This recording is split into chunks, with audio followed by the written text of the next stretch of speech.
be alive in this land of ours. Good to drive in this land of ours.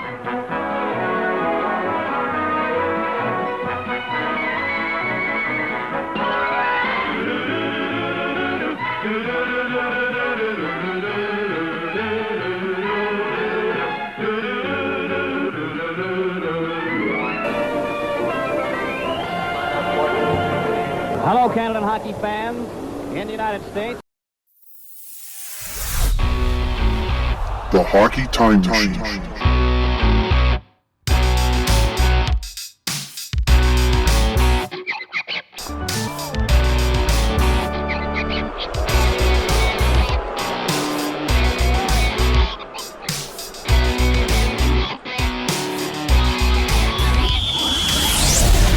Hello, everyone, and welcome to Hockey Time Machine. I'm Glenn Dreyfus.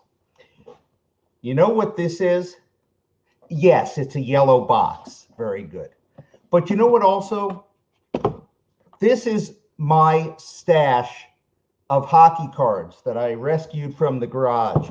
Let's see what we have in here.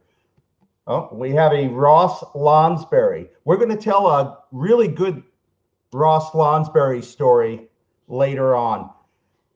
For you Leaf fans, Lanny McDonald. From my favorite team, the Capitals, Ivan LeBray. He really had the flow going, didn't he? And from This Doesn't Make Sense, this is Al McAdam and Bernie Wolf. This is Wolf, but it says it's Al McAdam, and they've painted on a Cleveland Barons jersey. This is McAdam, but it says it's Bernie Wolf, and they've painted on a Capitals jersey. And also in the category of what's going on here, here's my Bobby Orr Blackhawks and my Ed Giacomin Red Wings. Okay. Well, that's enough about my collection. Let's talk to Ken Reed. Ken is kind enough to join us now. Ken is a familiar face to sports fans across Canada, the co-anchor of the primetime Sportsnet Central program, oddly enough, on Sportsnet. He's also written two very well-received books on hockey cards, which are Hockey Card Stories and Hockey Card Stories 2. This time it's personal. I might have done my own writer's embellishment there, but in any case, Ken, thank you very much for joining us. You're welcome, Glenn. I love that Al McAdam, Bernie Wolf era. Surprised there weren't more of those ones in the 70s because everybody had long hair and a mustache. So I don't know how they got all the guys straight. I guess they didn't. No, they didn't. That's exactly right. They did. So there's a one-word answer I've heard you give for your interest in hockey cards, and that one word is romance. Yeah. So for people that haven't been bitten by the card collecting bug, how do you explain that? I guess, yeah, I'm a hockey romantic, but I guess it got me because when I was a kid, I grew up in rural Nova Scotia. There was one game on a week. It was the Hockey Night in Canada game on Saturday night. And the only access I had to NHL players was from that one game on Saturday night, or the odd highlight that would be on the 6 o'clock news the next day showing Montreal beating, say, Toronto the night before. I was an ardent subscriber to Hockey Digest, not the Hockey News back then, but I was a Hockey Digest guy. And the other access I had to players, the most affordable one for a kid my age, was through a 25-cent pack of hockey cards. So if I wanted to know all about Wayne Gretzky or Guy Lafleur, I would go and try my luck at the canteen at the Hector Arena or Bob Naylor's store, and I'd buy a pack of cards for 25 cents. And I'd get those cards, and I'd devour them. I'd devour all the information on the back, the hometown, the birth date, the junior team, the stats, sometimes a little bio, that would say, Tom Fergus owns 2 German Shepherds. I remember that when he played for the Boston Bruins. And that was where I got my hockey info. And I think I would say romantic because I look at the game through pretty innocent eyes. Of course, that changes when you get older. But I still like to look at the game through the eyes of a kid. And I think originally that's what hockey's for, right? It's for fun. We get the business side as we get older. But, yeah, when I think of hockey as a kid, I think of the one game on the Saturday night. I think of packs of hockey cards. And it was a great time. And as I got older, things changed. But when I sit down with my cards, sometimes I just go back to how innocent the game used to be to me, and that's how I still like to look at the game. I'm not a fancy numbers guy or anything like that. I like to watch the game the same way I did when I was a kid. And for me, I love a good storyline. I love the story of Wayne growing up in the backyard, with working with his dad on his rink. That seems a little romantic to me. So that's where I guess where my hockey obsession comes from and my card obsession comes from. To that end, here's what you've said about your favorite kind of hockey cards. I'll take that huge box in the corner that you don't even look at, the so-called common cards. They take me back to my childhood. I'm talking about huge sideburns, male perms, mullets, mustaches, style, and occasionally horrible airbrushing. These cards have stories. They help define an era. So it still does it for you, huh?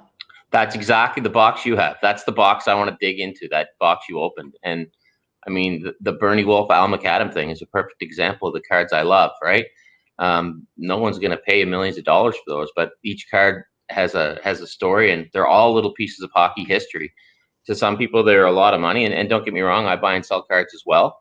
But there's some that are not worth more than a quarter to some people, but I just love them. And whenever I go to a card show, everyone always says, well, what are you looking for? And I say, I don't know, whatever catches my eye. And that's true. I know you had Ross Lonsbury come up right away, and as soon as I saw the Ross Lonsbury card, I chuckled, and I thought of the Rogie Vachon card, and you mentioned we might tell that story later. We will, because we have audio visual help on that one. But the first thing I want to show is you. You and brother Peter had quite the write-up from the local newspaper in Halifax back in the day when you were still a teenager. So it looks to me like even in your youth, your misspent youth, you amassed quite a collection. Oh, yeah. That was my life as a kid. I was very shy. I spent a lot of time in that bedroom. And I always joke Friday nights I spent with my hockey and baseball cards. And I have a grade 11 there, grade 10 or 11. And that was from the Evening News in New Glasgow, Nova Scotia. So word got out that my brother and I had a big collection. I think we had around 35, 40,000 cards there. And actually we had people come knock on our door to look at our cards. And it's pretty funny. But that picture there, I would go do card shows in Halifax and around Nova Scotia, and I would sell. So I would sell my doubles. So grown men would be coming up buying from me. Kids would come up, buy for me. And, I'd leave card show in Halifax with a good chunk of cash in my pocket while my buddies were working at Sobeys or McDonald's. I was selling cards. So that was my part-time job. Where was this picture taken? That's our bedroom in the house. So we lived in a big house, and that was my brother's bed, actually. My brother's sitting on his bed, and I'm leaning beside it, and that was everything up around my brother's bed. And as you can see, he was a pretty good hockey player. He had a lot of medals. So my brother Peter actually went up to AAA midget, and 3 guys off his midget team made the NHL. 2 guys won the cup. So he had a pretty good team. The reason why I asked where it was is it looks like you're in a memorabilia shop. Yeah, our bedroom actually looked like one. So yeah, it's funny you say that, but we had display cases up everywhere. So that's just a small corner of the bedroom. And it's funny that we took pictures around Peter's bed, because Peter was, as you can see from the picture, into the newer cards. There's a lot of cards there from 1989, 1990. I was into the older stuff. So if they flip that around on the other side of the room, all my cards are a lot older than Pete's. But that was the beauty of our collection, is he had all the new stuff, I had all the old stuff. How big is your collection today, or do they not make numbers that high? Oh, no. I've met plenty of people whose numbers would put my collection to shame. I probably have, I would guess, in the neighborhood of 50 to 60,000 cards, but I have friends that have, I have a friend who just bought a collection of 800,000 cards off a guy. So, his wife's a lot more understanding than mine, and my wife is very understanding, but our linen closet is just cards. So my wife's very, very cool. And, today she made me move a bunch of boxes of cards off our dining room table. So she's very understanding, but too many for her, not enough for me, put it that way. So where do the linens go? They go under the TV in the TV stand, which is kind of weird. Of course they do. Yeah, that's weird. Well, now that no one collects DVDs or VHS tapes, right? There's room in there, so it's all good, Glenn. You like to categorize cards, as we talked about, best mustaches, best mullets. I mean, if there is such a thing. Yeah. Best goalie masks. What are some of the other categories that you like putting your cards into? Era cards, things like that. I just love that when you look at a card, it defines an era. Like, I love some of the old buckets guys wore. Like, when you watch a game now, everybody has the same helmet, right? Back in the day, half the guys had helmets, half of them didn't. Those who did had different kind of buckets on. Everybody, I think, loves goalie cards. I mean, I love looking at those old Greg Harrison masks designs from the 70s and 80s. They're just fantastic, just beautiful works of art, and they're captured on hockey cards. But yeah, I mean, era cards, bad hair, airbrushes, now with. I always loved the now with. After a trade, OPG would stamp the now with on a card. I always liked those. I remember a Bob Mano one, now playing in Italy. And as a 10-year-old, I thought, what is that all about? What's he playing soccer? I mean, I didn't know there was pro leagues in Italy, right? He might be playing the violin for all we know. Could have been. But yeah, I used to love those ones. I love your segue. Thank you, because you mentioned the goalie cards, and we're going to get into the cards now. Beautiful. John Garrett, because you called this the almost perfect hockey card, the one on the left. And tell me why you think this is the almost perfect hockey card.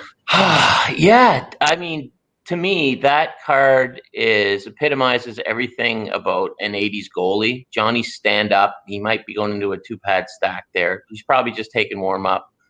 I love the colors. I love the fact that the colors on his mask and uniform match the colors on the border of the card.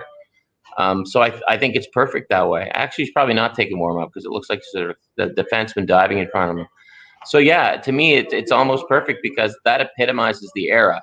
The uniforms, the big DR pads, the brown glove and blocker, the Vic goalie stick that weighs about 15 pounds. And then, of course, Cheech has the mustache and the towel around his neck, which every 80s goalie wore when he was the backup, which is evidenced by the 85-86 OPG as well. But yeah, I just love that hockey card. And I also love, if you look at the card, there's this weird thing behind John that you can see, which you can't see behind goalies now. It's called the net, because back then the goalie equipment was a lot more streamlined the way it should be now. But that's that's for a different podcast. That's a whole different kettle of fish. Okay, now the card on the right is not almost perfect, because it says now assistant general manager. What's wrong with that, Ken? Well, what's wrong with that was John never became the assistant general manager of the Vancouver Canucks, and I love that card of Cheech. So in my first book, I didn't know a lot of the guys I reached out to, but so I reached out to Cheech because he's one of our Sportsnet analysts. Thank you. And he's such a great storyteller. So I wanted to know why it said now assistant general manager. So the story was it was a pretty crowded Vancouver crease that year. So John was going to retire, and Harry Neal said, well, I'll make you the assistant GM. John said, sure. But before everything went through, I think Harry ended up losing his job, and so John never became the assistant general manager. However, it did end up on a hockey card. And for years, I mean, it was on his Wikipedia page that he was once the general manager of the Canucks. I'm sure it came from this hockey card. So I just love that. So I guess technically that's an error card, because that never happened, and just a great story behind it. And and when you talk about cards, you talk to a guy like John, he's got so many stories. So, like the towel on the card. So I'll say, you're obviously backing up that night. He said, yeah. I said, so what's your best backup story? He'll end up telling me a story about how he was on the bench in the Colisée in Quebec eating a hot dog. He'd hide it under his pads because he's losing his pads up. And Dan Bouchard came storming out of the net, and John's halfway through his hot dog. He goes in, he plays the final 10 minutes of the third period with a hot dog stuffed down his pad. So, you never know where a hockey card can take you as far as stories go. That's a player I can relate to. Yeah. Well, at least the hot dog part. Yeah, exactly. Yeah, it humanizes it, doesn't it? Yeah. So you've mentioned that these are bits of hockey history on cardboard, and Jacques Plante is a good example. What does this tell us about hockey history? I mean, how many people really know that Jacques Plante played for the Edmonton Oilers? I'm sure a lot of us do because we're hardcore hockey buffs. But I mean, I showed that card to my brother maybe a year ago, and he had no idea. I mean, that's the WHA, right? Like some older guys came out of retirement, like Jacques, and so Jacques Plante played for the Edmonton Oilers. Who knows? I mean, he looks like he's 108 there. He wasn't, but I have a theory about how guys used to look old. And then, I mean, then you got Bobby Orr's rookie card. That thing is just soaring in value. It's crazy. And I mean, he looks like a kid there because he is a kid. I love that Orr set because it's hard to get that set in top grade because of those brown borders and the quality of the cardboard it was printed on. But to me, yeah, that's hockey history. I mean, young Bobby Orr and old Jacques Plante. I mean, I don't think a lot of people know Jacques Plante played for the Edmonton Oilers. And I guess they were just earlier than that. They were just the Alberta Oilers. So, and I love those that Edmonton brought those uniforms back, by the way. If I'm right, and often I'm not, I think Plante actually coached the year before. Yeah, he did. Came back to play. Yeah, he was coaching, came back. So I mean, that was a wild time, right? And that's why I love looking at those 70s cards too, right? Because the WHA comes along and just changes everything. Just a massive curveball into the world of pro hockey. And I think that Jacques Plante card really sums that up, right? I mean, coaching, playing all over the place. As much as card collecting can get brushed off as kid stuff, much like comic books do, some of these cards take us behind the scenes, and some are genuine works of art. So I picked the two out as examples. Would you talk about them? Yeah, both of those cards I think are from my second book, Hockey Card Stories too. So I guess I'll start with the one with Garth Butcher. I mean, if you're thinking of hockey circa 1990, 1991, that is exactly what a hockey player looked like. I mean, you can see Garth has the mullet there. It's tight on the sides. It's long on the back. He's heating up the Easton aluminum stick, which the blade heats up into. That's actually Brendan Shanahan's blade, he told me. He said he used to love to use Brendan Shanahan's blades. He's got the massive plastic elbow pads on that just came out in that era. So for me, that's what hockey looked like in 1990. And I also looked at it. I love that it's a peek in behind the scenes. So when I'm talking to Garth about that card, he tells me how he'd steal Shanny's blades. He tells me how that stick would actually be bent after a game because he'd spend so much time cross-checking it into guys' backs. That's why he loved to use the big aluminum Easton, right? Because it gave you a little more oomph when you're cross-checking a guy in front of the net. And then you have the Gary Unger card, which I absolutely love. I mean, I look at that photo and that's just an amazing piece of photography. So when I'm going through cards and I'm saying, which ones do I want for my book? I go, man, I'd love to get the story on this card. And I actually ended up playing with Gary at Road Hockey to Conquer Cancer. And he told me all about that one. A guy actually came up with him to get to sign it. And I interviewed him on the spot about it. It was taken by an SI photographer who lived in St. Louis, and it was after practice, and he actually asked Gary to go in and get his new uniform on, because he wanted to try out a new lens on his camera, and they tooled around with a bunch of different angles, and they came up with that. So I mean, that's just an amazing piece of photography. And you look at the difference in gear from the two cards, they're clearly from different eras. I mean, Gary's reeks of the early 70s, and Garth's reeks of the early 90s. And I just love that when you look at those cards, it just takes you back to a place in time. Other cards just cry out for an explanation. Yeah, they do. A and B here are Cam Russell's broken nose and a Dino with a rhino. Yeah, so Cam's a good dude. He's a fellow Nova Scotian. So we were at a golf tournament, and I said, I need to interview you about your score rookie for one of my hockey card books. He says, oh, no, we got to do this card. So he pulls up his iPhone, and he had a picture of this card on it, and we both just started laughing. We had tears in our eyes, and we started showing it to everyone around the dining room at the Ashburn Golf Club. And they were, what's the story on this? And I said, exactly, what's the story on this? So we got to the bottom of that, and that was taken, believe it or not, a night after a game in Chicago. And Cam got beat up. He's got his nose packed. He got sent back down to Indianapolis. He gets there, and it's hockey card picture day. He's playing for Daryl Sutter, so Daryl must have loved that. And Cam's like, well, it's hockey card picture day, so I can either embrace this or try to hide it. So Cam, being the the card that he is, he's like, I'm going with this. So he just makes it work, right? Got a packed nose. He's got the raccoon eyes are just coming in. It's beautiful. It's such a great card. The story behind it's awesome. He's got the 5-pound coho, that he cross-checked guys with, just like Garth Butcher circa 1990. And then the Dino card, I mean, among collectors, this one's pretty popular.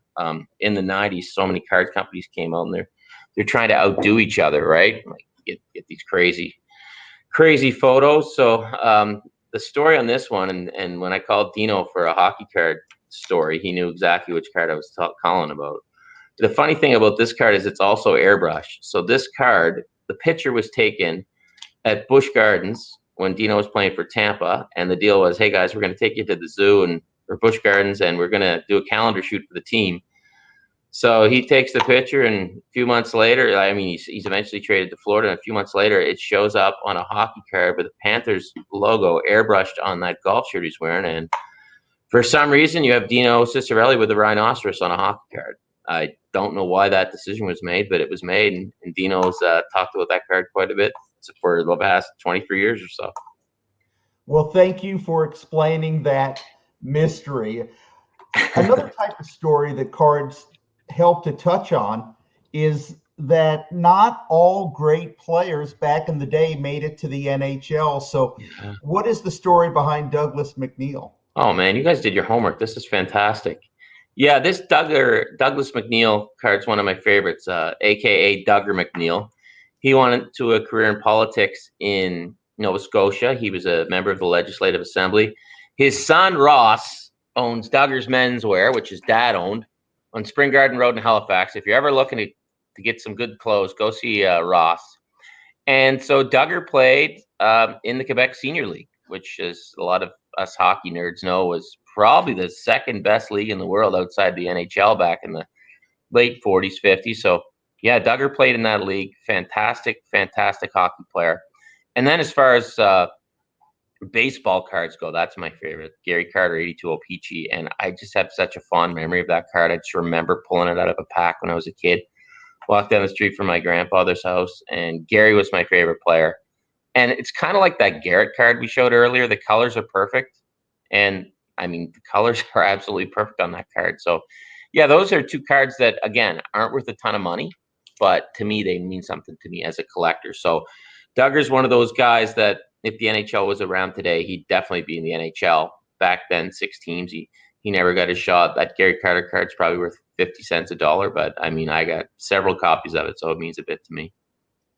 Some people may nitpick that Gary Carter actually isn't a hockey player, but I had to ask you about him because you've said that you love him, and that is something you have in common with my sister Dana. Okay. Gary Carter is her favorite player. So I wanted to ask you, what was it about the kid?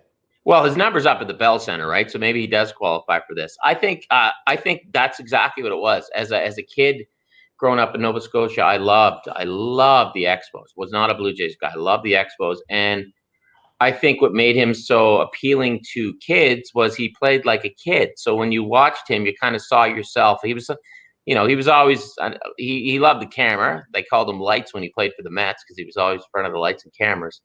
But I think it was just his enthusiasm. I think as a kid as well, and if you're a hockey fan, maybe you're attracted to the catcher because he kind of looks like a goalie, right? He's the only guy wearing equipment. So that might have been part of it, but he was just really appealing to me. You'd see him in the old 7-Up ads, and he'd dirty after a game. He just looked like he gave it everything. So I think that's kind of what appealed to me about Gary Carter.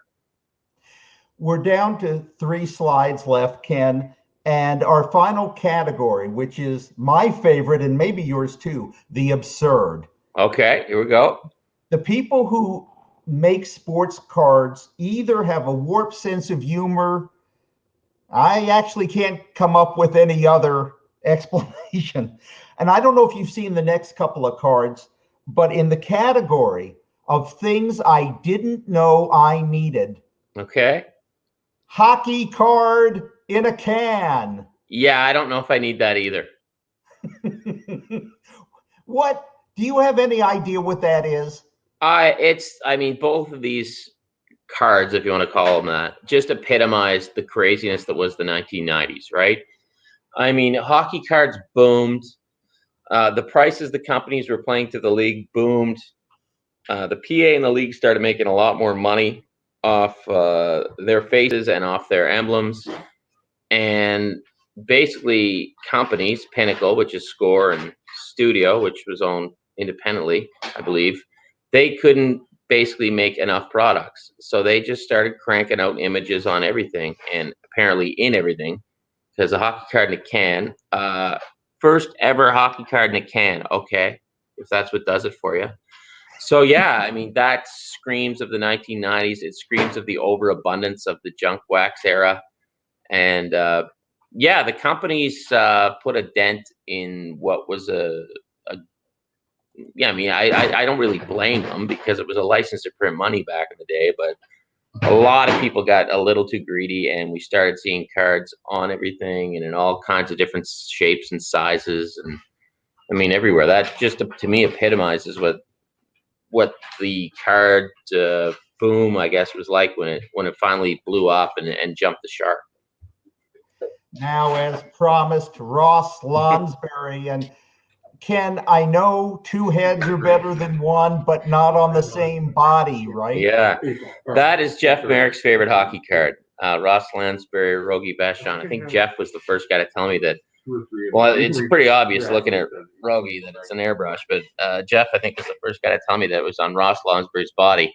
So yeah, Rogie's traded to the Kings after the Ken Dryden Cup win, and somebody decided to put his head on Ross Lonsbury's California tan body, and that's what you got. And Rogie was kind enough to talk to me about that card for one of my Hockey Card Stories books, and he gets a huge kick out of it. He says it still shows up in his mail all the time. He laughs every time he sees it, and I got to say that's one of the best things about talking to these old players about these cards, is they all get a sense of humor when they're talking about it. And the other one's Ken Linseman. So Linseman wins the Cup with the Oilers in '84. But he's playing center. There's obviously a lot of center depth in Edmonton with Gretzky and Messier. And Kenny is traded to the Boston Bruins straight up for Mike Krushelnyski. But what makes the card so special to me is not only is he traded for Krushelnyski, but they put Linseman's head on Krushelnyski's body. And if you know anything about Ken Linseman and Mike Krushelnyski, there is a huge difference in size. So Kenny grew about 4 or 5 inches there. So that's the story with that one. And Cruisers told me that him and Linseman have done signings together, and they both signed that card. And Ken signs on the bottom, and Mike signs on the top. I always thought it was impolite to put your head on someone else's body while they're still using it. Yeah, you would think, but I mean that was I guess when I talk about being a card romantic, they were so innocent then, right? Those cards. I mean they're not doing that now. The photography on cards now is it's so good. And back then, in some cases, it was so bad it was good, but at other times it was so good as well. And we close with this. You have this wonderful term you call crayon art. Yes. Paint overs were all the rage in the 70s, but outrageous would be a better description for what they've done to Mel Bridgman. Yes. You talked about buckets earlier. That's a bucket. That's a bucket. That's the Peter Klima special. I actually tried to get in touch with Mel Bridgman for that 83-84 OPG. No luck. Could not track him down. And I guess, Glenn, what's so amazing about that is because of that helmet, you overlook the mustache, the missing teeth, and the crayon job they did on the uniform as well, right? I mean, you don't even look at the uniform because that helmet is just so damn good. It's amazing. And then the Clement, I mean, Bill's story. Bill's another terrific guy to talk to. Great broadcaster, great storyteller. And as he said, goes from the Flyers to the Flames and ends up with the dog meat Caps. That is one of the most outstanding coloring jobs of all time. He looks like he's got the Woolco catalog shin pads. The uniform is about 500 feet wide. There's no space between his arm and the start of the uniform. Look at the tee on the hockey stick tee on the. I mean, that is just beautiful, right down to the Sherwood details on the stick and the airbrush job on his teammate as well. It's just that's I mean, that is, to me, that's an incredible hockey card. I call this the Salvador Dali of yeah. of hockey cards. It's like a third grade class did a Yep. watercolor and left it out in the rain. Yeah, it's like the card makers just said they took it home and then, I don't want to do this airbrush tonight, and they gave it to this 10-year-old kid, and he took over. But that's beautiful, and I mean, I'd love to know Mel's take on the card. I never got it, but Bill calls that the worst hockey card ever, and he's very proud to be on it. Here's the other offense. It was taken. The original photo was taken when Bill was playing against the Capitals with the Flyers, and below his shell, the blue shell, you can see that his pants are still Flyers orange. Yeah, yes, you can. You can. It's beautiful. There's another card of a gentleman. His name escapes me, but he played for Minnesota, and he actually ended up being traded back to Minnesota, and his picture was in a Minnesota uniform, and they still airbrushed it to be Minnesota. Like, it was, but I the ones I get the kick out of too are the WHA ones, right? Because guys are changing teams all the time, and the teams are changing all the time. So to be a hockey card researcher back then, pre-internet, I mean, you can see why the odd mistake slipped through. Where can people pick up Hockey Card Stories 1 and 2? Well, they're still available on Amazon right now. They're available through ecwpress.com. That's my publisher. You can see their logo up there. They did a good job with the hockey logo.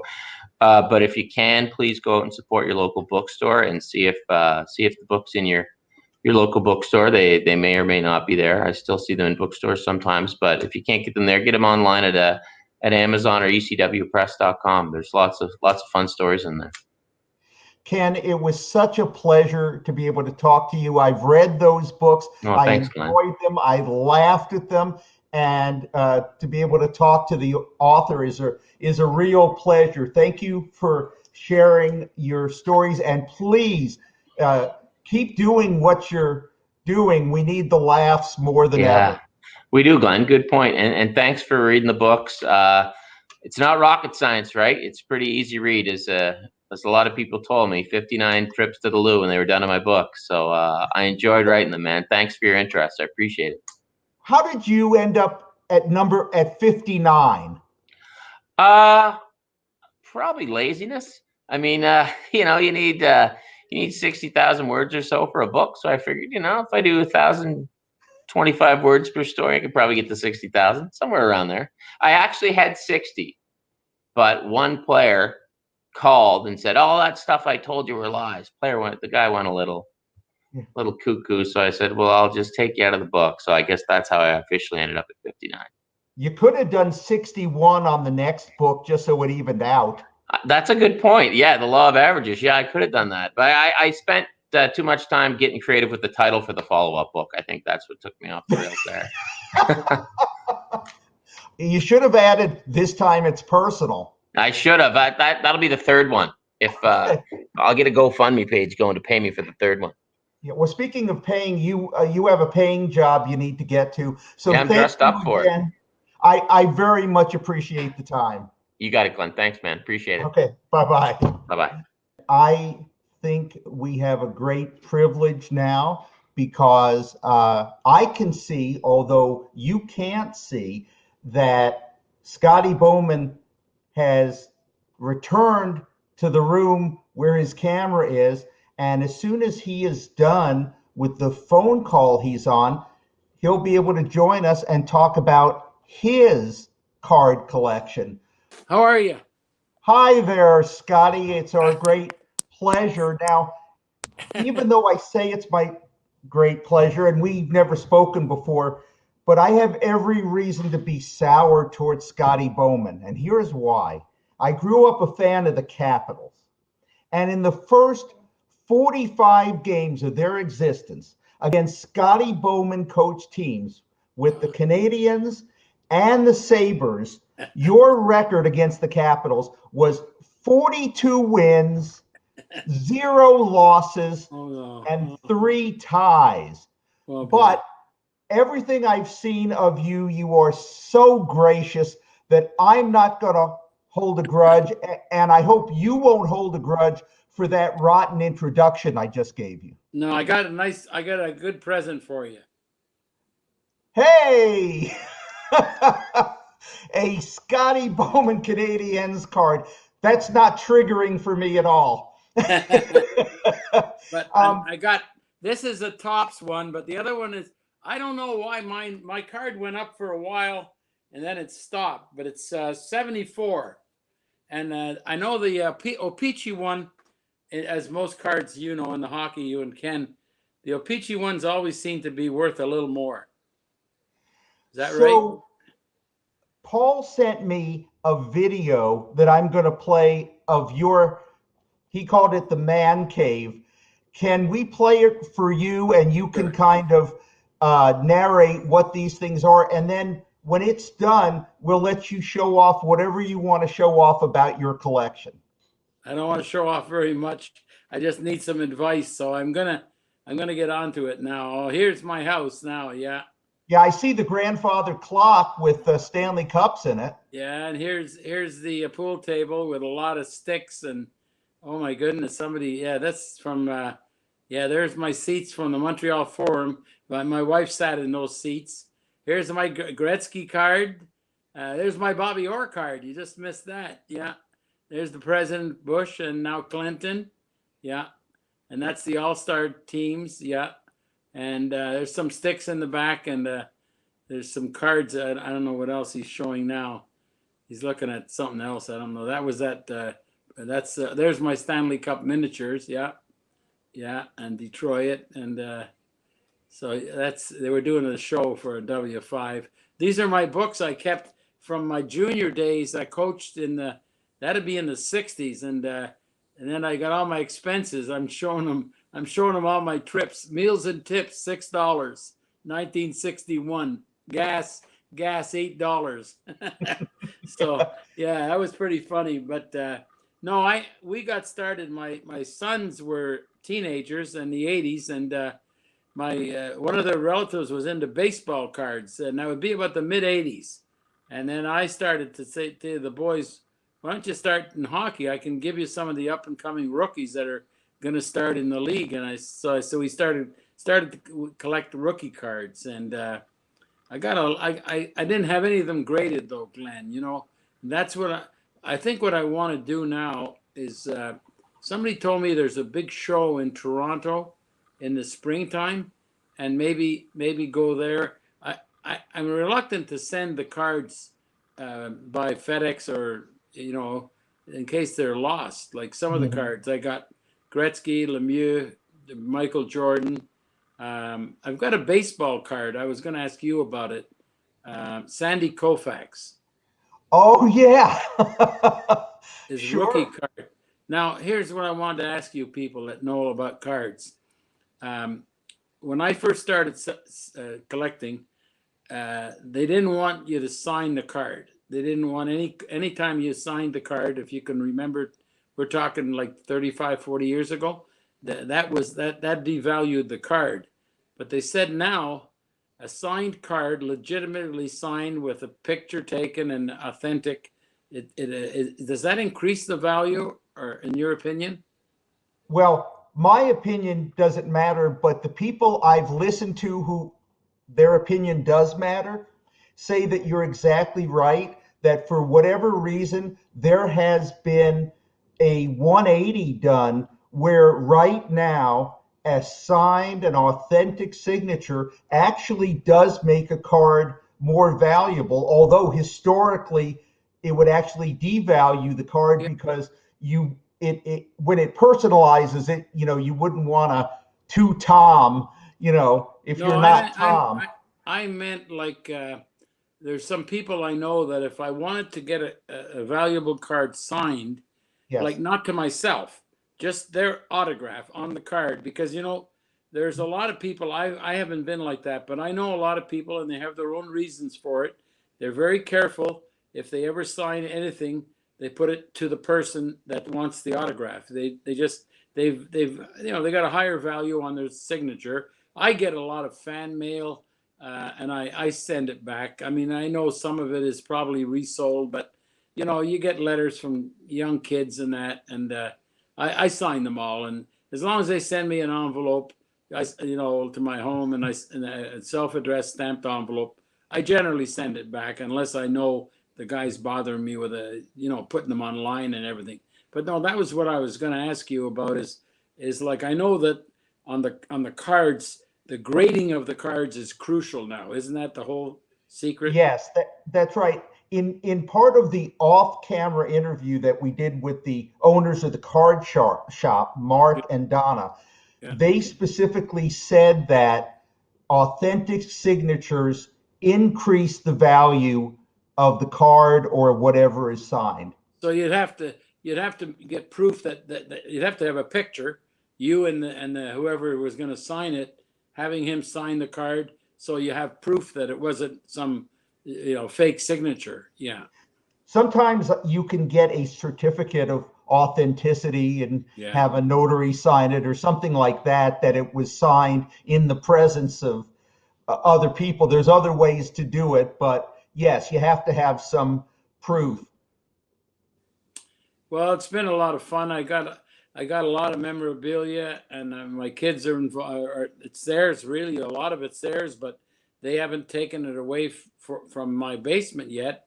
You know how they are. They want you to keep it, so I'm fine with it. I keep it for them, and there's going to be some nice cards in there. I've got the Miracle on Ice USA team signed by all of those players. I've got the 1972, the Summit Series, the Team Canada, and I got an autograph set of that.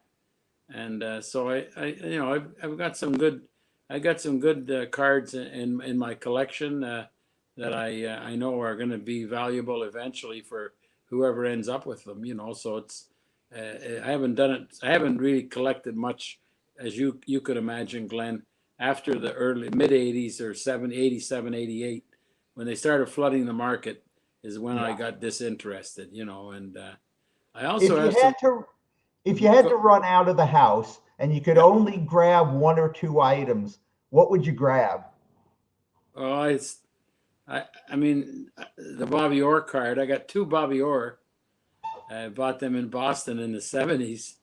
I tried to buy my own card, and I had a friend of mine when I was in Pittsburgh. He was in a card shop, and every time he went to a show or a flea market, he picked up my card. So I got around, I think I've got 300 of the O-Pee-Chee and 200 of the Tops. Now, how many different Scotty Bowman cards are there? Only one. Oh. Yeah, there's that one that you showed is the only one? Yeah, that's the only rookie. It's a rookie card. Yeah, there it is. No, but I mean in total. Oh, no. Upper Deck has got cards now. Upper Deck had some, a few companies, but as a rookie card, that's the only company that made a rookie card, because they didn't make coaches cards after that. I think they're now back into it, but the card manufacturers kind of stopped, as you know, O-Pee-Chee and Tops and company like that. But yeah, Upper Deck has got some good cards. Yeah. So do players, coaches, general managers, executives, do a lot of them have interest in hockey cards? Is it a thrill to see yourself on a hockey card? Oh, it's a thrill for anybody. I mean, yeah, because you get your own children and then you get grandchildren, and they're into the cards now, as you can imagine. So they like to see any cards they can if they see of their own grandparents, and they like it. So yeah, I got some good cards that I try to pass along to the young grandchildren, and I think I was kind of lucky in the 80s, because there's a lot of great players that come every decade, but there was so many in the Wayne came in 79, but Mario and Steve Yzerman and all these good players, a lot of good players came every decade. But in the 80s, I've got a lot of nice cards that I've just kept. I haven't tried to sell any of them, because my two boys will probably end up with most of them. Did you ever have a hockey card as a player? No, I didn't play in the NHL. So well, I know that, but I thought maybe. Oh no, I got just pictures. No, There might be a one. No, I never had a card. No. Do you wish you had one? Well, my rookie card's okay. Okay. Okay, so what did they say about you on your rookie card? Was there any I could read text it. on the back? I don't know exactly. It was, let's see now, 1970. What does it say? I can read it to you. Let me see. Teams coached by Scotty Bowman have a habit of making the playoffs. In fact, Scotty's never missed the postseason showdown while coaching an NHL team. An injury cut short Scotty's playing days as a junior, but he broke into the executive end of hockey in the Montreal system and left to guide the brand new St. Louis franchise in 1967. After 4 years at the helm of the Blues, Scotty returned to the Montreal, winning the Stanley Cup last year in 72-73. That was my first cup. Yeah. So do you like that write-up? I mean, sure. That's only my second or third year in Montreal. So that was after the first of the 9 cups as a coach. Yeah. And how often do you go through the collection? Do you ever go down to the basement and just kind of rummage for fun, or I is do. it just I about like knowing it. I that mean, it's there? I've got a lot of other sports.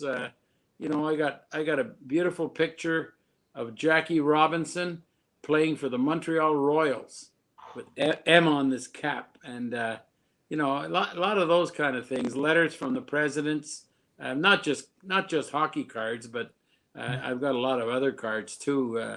Some not very many football, baseball. I got some really good baseball cards of rookie cards, mainly of you know, I missed on a couple that if I would have known then what I know now. There was a lady had a collection when I was in Buffalo, and I was getting tired of collecting, and I think there was a Mickey Mantle rookie in there. Imagine that, and I didn't. But That 1951 Mantle rookie is that was a bad mistake. I didn't buy all their. Well, they were pretty expensive, the whole collection. But no, I got a good basketball card with Julius Erving.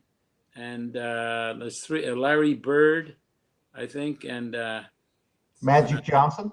Yeah, I got that card. Yeah, it's a nice card. It's got all 3 pictures on it. Wow. It's a basketball card. Yeah, so that might be the best basketball card. Although I got a lot of Michael Jordan rookies, but I think there was quite a few of those printed. You know. And do you have any cards, any non-sports cards? Because I know that cards are also made up for all kinds of things these days. No, none of that. No. And what do you, besides hockey, what sport do you enjoy? Is baseball one that you follow? Yeah, I like baseball. If I had to pick another sport, I would team sport. Yes, baseball.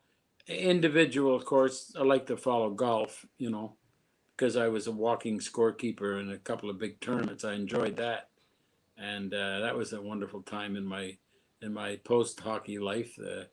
I was able to score. I was a walking scorekeeper at the U.S. Open in Pebble Beach in year 2000 when Tiger Woods shot 50. He won the tournament by 15 under the U.S. Open. And did you? How much advice did you give him? Were you whispering in his ear? When you're a scorekeeper, you don't spectate. You just do your job, and the golfers do their job. Oh. And I also did Jack Nicklaus's last game at St. Andrews. So how did you get that plum assignment?